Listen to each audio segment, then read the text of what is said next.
leppäkerttu, pienen pieni leppäkerttu, Jumalaa ylistää.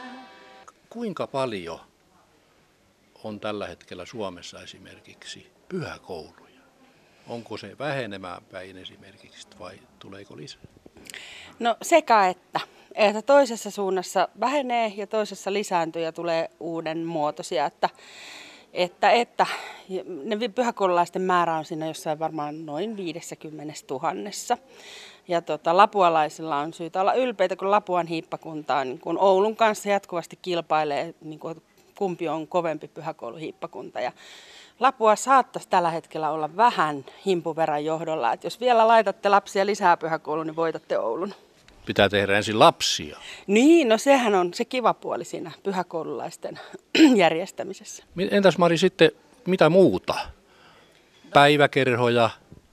No päiväkerhojen osalta tilanne on kai myös sellainen, että se vaihtelee ympäri Suomen maata eri tavalla eri hiippakunnissa ja paikkakunnittain, että kuinka paljon niitä lapsia päiväkerhoihin riittää.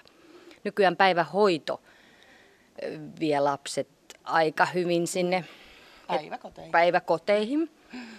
Mutta toki päiväkerhoja edelleen on ympäri Suomen seurakuntien ja myös tämmöiselle ihan 3-vuotiaalle ollaan tällä hetkellä järjestämässä päiväkerhotoimintaa. Jatkuvasti kuullaan sellaista puhetta, että yhä vähemmän ihmiset käy kirkossa, ei osallistua seurakunnan tilaisuuksiin. Niin lähteekö se tuolta lapsikasvatuksesta, nuorisokasvatuksesta kirkon piirissä sitten, että saadaan uusia seurakuntalaisia ja aktiivisia? Se liittyy nyt tähän yksilöllisyyden korostamiseen ja sitä, että mitä minä haluan. Että on vaikea sitten tämmöiset jotkut yhteisölliset muodot ei enää puhuttele. Että rukous on usko on henkilökohtainen asia, rukous on minun oma asiani. Riittää, jos mä huokasen ja rukoilen. Ja toki se riittää. Mutta toki meille on annettu sunnuntai, meille on annettu kirkonaare ehtoollinen. Olisipa kiva, kun sitä yhdessä viettäisimme. Et kyllä mä toisaalta ajattelen, että vaikka ilman muuta niin kun lapsi tarvitsee sen hengellisen kasvupaikan, jotta hän edes oppii sen, mitä on usko tai uskominen. Mä oon hyvin vaikuttunut siitä, että psykiatrian professori Tuula Tamminen viittasi tähän, että jos ei lapselle anneta mahdollisuutta tähän hengellisyyden kasvuun, niin hänen niin kuin kognitiiviset tiedolliset kyvyt jää vajaaksi. Ja että on aikuisilla vastuu siitä, että he huolehtivat, että lapset saa tämän mahdollisuuden.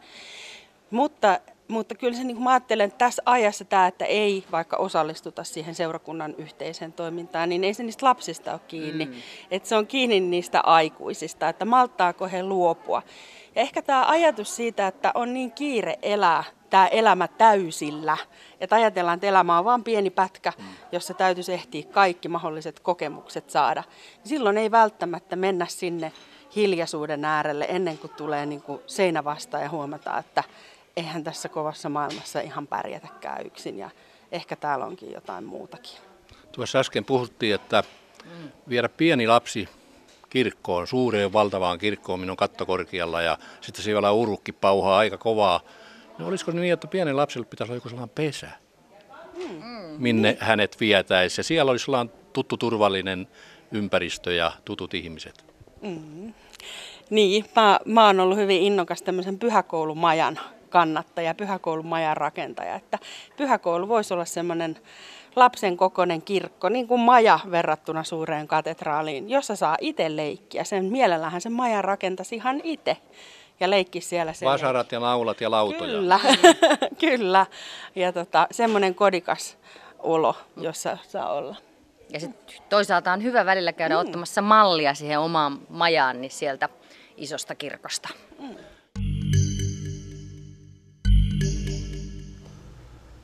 Lapualla julkistettiin äskettäin valtion rautateiden toimintaa, toisin sanoen rautatieasemien vilkkaudesta, niiden käytöstä ja käyttämättömyydestä halutaan päästä selvyyteen. Ja Seinäjoen ammattikorkeakoulusta, mulla on tässä vieressä Päivi Borisov.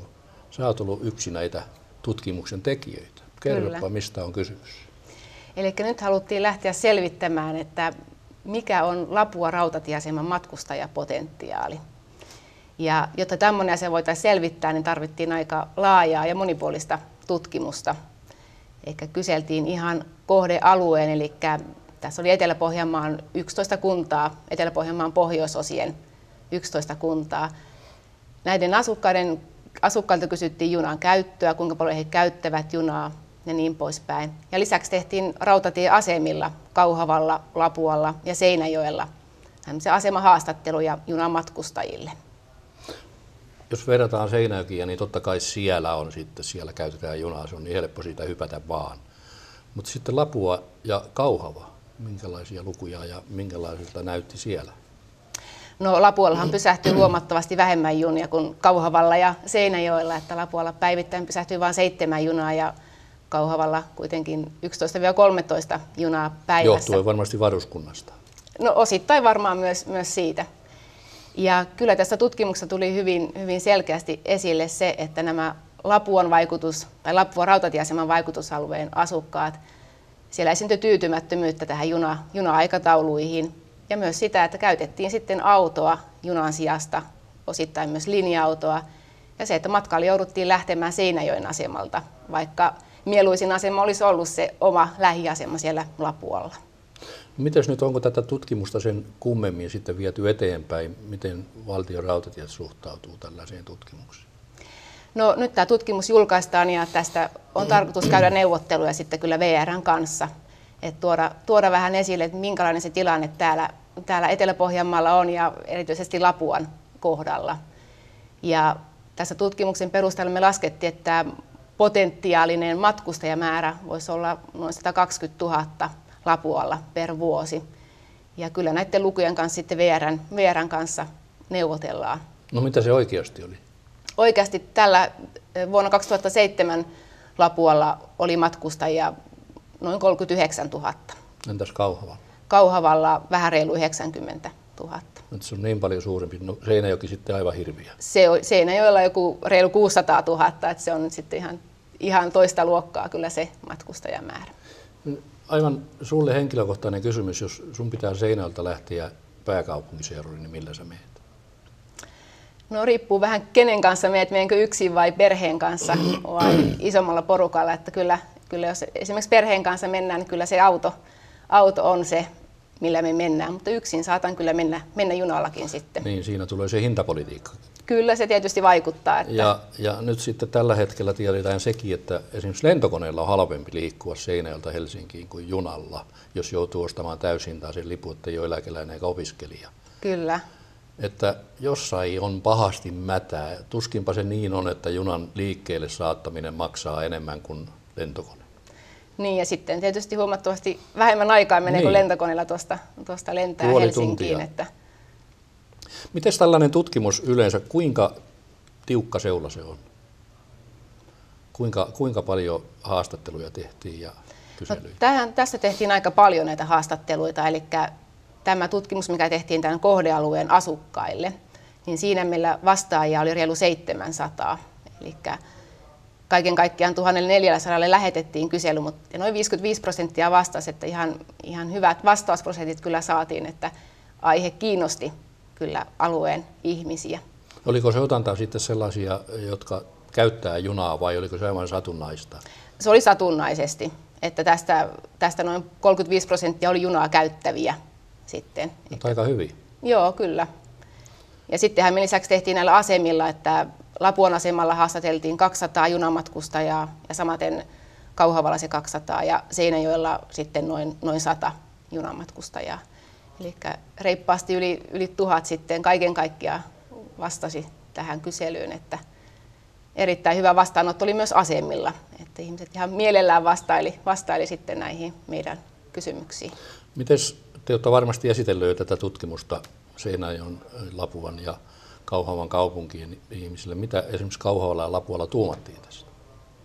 No kyllä ne piti tuloksia erittäin mielenkiintoisena ja ensinnäkin se, että kyllähän näistä asioista on ehkä ollut semmoista mututietoa ja on paljon lehdistössäkin ollut puhetta, mutta nyt saatiin sitten ihan tämmöistä konkreettista faktatietoa alueen ihmisten junan käyttäjistä. Ja esimerkiksi siitä, että kuinka laajalta alueelta Kauhavan ja Lapuan asemille ihmiset tulee.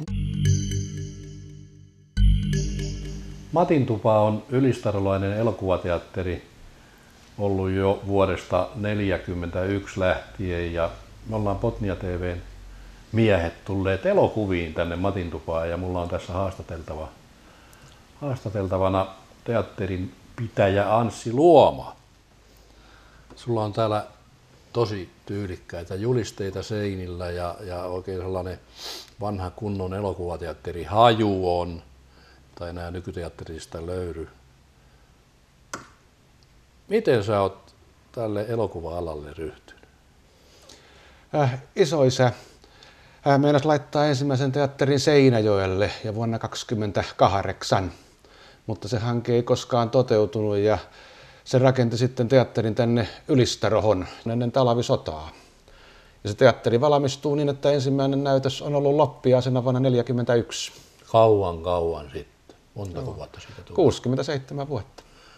Onko tämä Matintupa, oliko muuten nimi heti alussa silloin Matintupa? Se oli aluksi Kalevan nimellä muutaman vuoden. Joo. No nyt kumminkin puhutaan tästä Matintuvasta, niin mitä luulet, onko tämä ainut näin kauan pystyssä ollut maaseututeatteri? Kyllä tämä vanhimpia ainakin on näin on kerrottu ja tämä on ollut sillä lailla, että ensin oli paappa, sitten oli isä ja äiti ja sen jälkeen on ollut minä ja mun perhe ja mun jälkeen on ollut tyttäret ja heidän perheensä ja tällä hetkellä täällä on konehuoneessa niin 5. sukupolvi meidän väestä. Perinteet on ollut, että te olette oikein elokuva-ihmisiä sitten koko suku. No, näin voi sanoa. Toki kaikki on ollut päivätöissä muualla ja tätä on tehty sitten iltatöinä ja viikonlopputöinä muiden töiden lisäksi. Kuinka muuten, kun Ylistaro ei ole mikään valtavan iso kunta, nythän se tietysti suurin on Seinäjoen liittymässä, niin kuinka teillä on väki piisannut vuosien saatossa? Onko ollut notkahduksia? Siinä on ollut suuriakin eroja silloin 40-luvulla ja 50-luvulla, kun televisiota ei ollut, niin varmasti vuosittainen kävijämäärä oli siinä 17 000–20 000 katsojan välillä per vuosi. Oli täynnä. Mutta niin nyt se on aivan murto-osa siitä. Ja se vanha teatterihan paloi vuonna 1959 toukokuussa. Siellä vanhassa teatterissa oli vain yksi projektori ja väliäijät joka ikisen osan vaihdon välillä.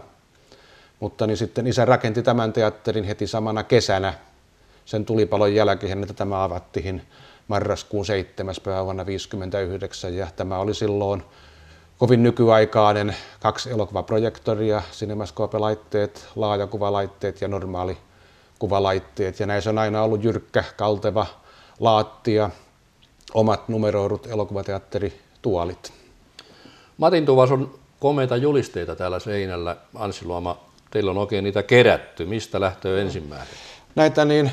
Tämä on oikeastaan tämä kokoelma muodostunut siitä, että elokuvatoimistot lähettää elokuvateatterille silloin julistehen ja julistehia, kun elokuvia esitetään, ja niin me ollaan pidetty niitä sitten kaikki tallella. Onko sulla yhtään muistikuvaa paljonko on? Kyllä niitä on kymmeniä tuhansia, mutta minä tarkkaa määrää sitä tiedä. Ja ne on vain hyvin säilytetty tuolla meidän varastossa ja oikeastaan vasta sitten 60-luvulla niin elokuva-alan muut toimijat, maahantuojat ja sellaiset kertoo, että mihinään muualla tällaisia ei ole säilytetty. Elokuva-arkisto ja tällaisetkin on aloittanut sitten paljon myöhemmin.